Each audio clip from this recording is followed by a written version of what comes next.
Hmm.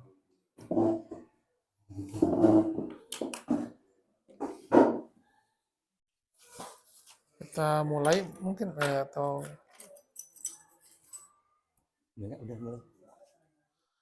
Assalamualaikum warahmatullahi wabarakatuh. Waalaikumsalam warahmatullahi wabarakatuh. Terima kasih Pak Andi, sebelumnya perkenalkan, eh, nama saya Mutagin Hidayat dan rekan saya Andi Sugandi Andi ya, Sugandi. kebetulan dari jurusan. Kemudian yang terhormat Ibu PP, Ibu Is, kali ini saya akan eh, coaching setelah pasca observasi kelas gitu ya. Untuk menyingkat waktu kita mulai saja. Eh, Terima kasih Pak Andi sudah Ya, berkenan untuk diobservasi oleh saya. Sebelumnya kan kita sudah wacanakan gitu ya, benar Pak. bahwa setelah observasi di kelas mungkin nanti kita akan ngobrol-ngobrol tentang bagaimana tindak lanjut untuk pasca observasi begitu ya. Bagaimana perasaan Bapak ketika Bapak diobservasi saya di kelas gitu Pak? Alhamdulillah Pak, setelah Bapak observasi, walaupun sebenarnya kan mengajar itu kan rutinitas ya. Hmm. Jadi ada penyemangat buat saya untuk bisa membuat kelas itu cukup efektif.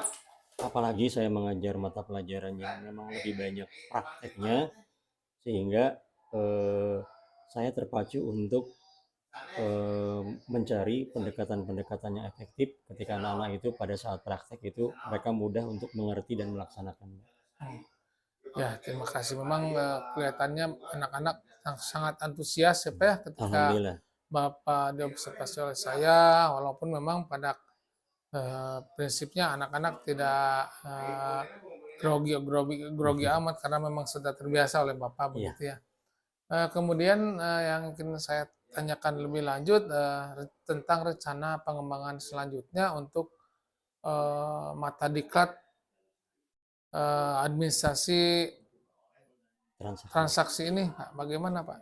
Baik, kebenaran saya mengampu elemen administrasi transaksi yang memang target akhirnya adalah anak-anak dapat pertama mengoperasikan mesin kasir, kemudian yang kedua ya melaksanakan tugas sebagai kasir sesuai dengan standar operasional prosedur. Dan yang ketiga adalah mereka dapat membuat laporan dari transaksi yang telah mereka lakukan.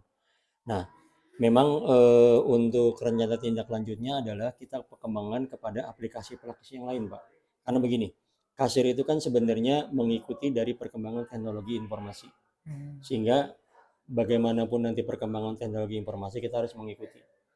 Oleh karena itu di sekolah kami sebagai seorang guru itu wajib untuk selalu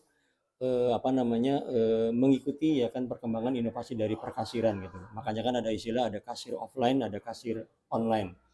Yang cukup banyak berkembang adalah kasir online. Kenapa? Karena hampir semua retail, utamanya sekarang banyak di bisnis di F&B ya, food and beverage itu, mereka menggunakan kasir online, di mana sekarang ini sama seperti jalan tol gitu. Artinya konsumen cukup duduk di meja, kemudian memesan, kemudian membayar di situ, bahkan nanti otomatis kasir hanya keluar struk, kemudian di bagian dapur keluar struk, kemudian jadi nanti konsumen itu setelah pas makan udah tinggal pulang aja, nggak perlu lagi ke kasir lagi. Nanti pada saat makanan datang, struk dari kasirnya baru diserahkan seperti itu. Nah itu memang pengembangan kedepannya Pak. Karena memang anak-anak kita itu wajib untuk tahu. Beberapa sekolah sudah menerapkan di sekolahnya maupun di dalam bentuk unit usaha yaitu business center menggunakan kasir online. Dan banyak tersedia aplikasi kasir online baik yang berbasis web maupun yang berbasis aplikasi itu sendiri. Contohnya adalah misalkan kotoko.co.id, kemudian kasirku, nah itu sudah ada. Sehingga anak-anak juga untuk nantinya bisa melihat laporan penjualan itu tidak perlu ke unit toko. Mereka bisa langsung melaporkannya dari rumah karena mereka bisa mengakses langsung dari rumah. Gitu Pak. Kedepannya mungkin ke sana arahnya RTL-nya. Senang sekali berbicara dengan Bapak. Tentunya berarti Bapak selain di kelas Bapak mengajarkan kepada anak-anak tentang bagaimana kita memahami kasir secara offline juga sekarang katanya semakin berkembang Kembangan dan berkembang. tentu Bapak sudah mengembangkan diri ya. Ya, Senang sekali ngobrol dengan Bapak, pengembangan dirinya untuk si anak-anak diperkenalkan dengan kasir ya, online. ya benar. Oh, ya. Terkait dengan rencananya itu kapan Pak mau ada istilahnya sinkronisasi pada anak-anak bahwa perlunya mensinkronkan antara kasir offline dengan yang sekarang sedang berkembang yaitu adanya kasir online. Kira-kira kapan rencananya Pak? Saya rencananya pertengahan Oktober, Pak, karena Ya. anak-anak itu harus memahami siklus transaksi di offline-nya dulu. Soalnya kalau di Hmm. online itu kan hanya perbedaan perangkat aja, prinsipnya sama. Gitu, prinsipnya sama dari mulai mereka bikin username, kemudian mereka memasukkan input barang, mereka melakukan transaksi, kemudian mereka membuat laporan, itu prinsipnya sama dengan online. Nah, mereka biar memahami sistem offline-nya dulu. Kenapa harus memahami sistem offline-nya? Kan itu basicnya.